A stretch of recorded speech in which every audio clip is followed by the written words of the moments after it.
As we conclude our next steps this week talking about the sermon series, I Quit, and specifically I Quit Living in Fear, I want to address another way that fear works out in our lives, and that's in perfectionism.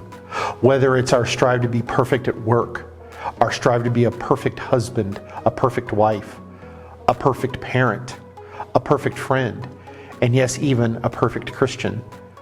So many times that comes from a core of fear in our lives. And very similar to what we talked about yesterday, it comes from a core of wanting to please those around us by striving to be perfect. For many years, I managed a team of technology professionals. I took onto my team a new team member a few years ago who came from having multiple managers, but he was someone that I knew to be a real quality employee who did quality work. And one of our first conversations, he was telling me all of these things apologetically that he had not accomplished, that he was trying to finish. He told me offhandedly that he was working 16 hours a day and he knew that I wanted him to get it done. And I had to stop him and say, hold on a second. You do fantastic work. Do you really think that I might fire you because something's not perfect? His response was, well, yes. He had worked under managers who had made him feel that perfection was the only way to get their approval, to attain a good rating at the end of the year, to get praise from them. And I was horrified. And so I spent the next year trying to talk him out of that mindset. This was someone whose work was superior to many other people that were on my team. But he'd always thought it wasn't enough, that it wasn't enough. And it took a long time to break him of thinking like that.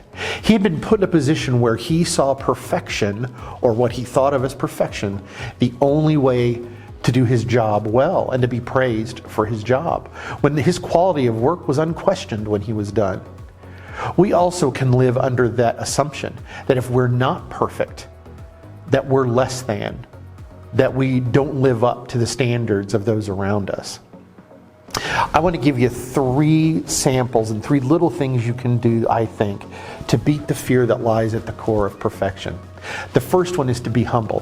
Proverbs 16:13 says, "Kings delight in honest lips." Kings delight in honest lips. Can I tell you, it's not just kings. We all delight in people who are honest with us.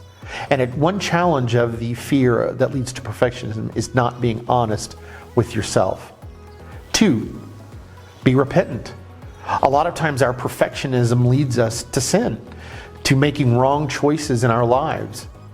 1 John 1:9 says, "Confess your sins, and God is faithful and just to forgive you your sins and purify you from unrighteousness." I think a lot of times we see God as someone who's sitting there waiting on us to sin so he can punish us. But the picture we have in the Bible is that he is waiting to forgive us, that he wants us to be honest with him, to be repentant before him so he can forgive us and purify us from the unrighteousness that we harbor in our lives. Lastly, be humble. James 4:10 says, "Humble yourselves before the Lord, and he will lift you up." Another great promise if we're willing to look inside and realize that not only are we not perfect, we can't be perfect on our own. So my challenge to you this week, and something to remember in your prayer time and maybe your devotional time, is to be honest, be repentant, and be humble. And see what God will do in your life to rid you of the fear that leads to perfectionism.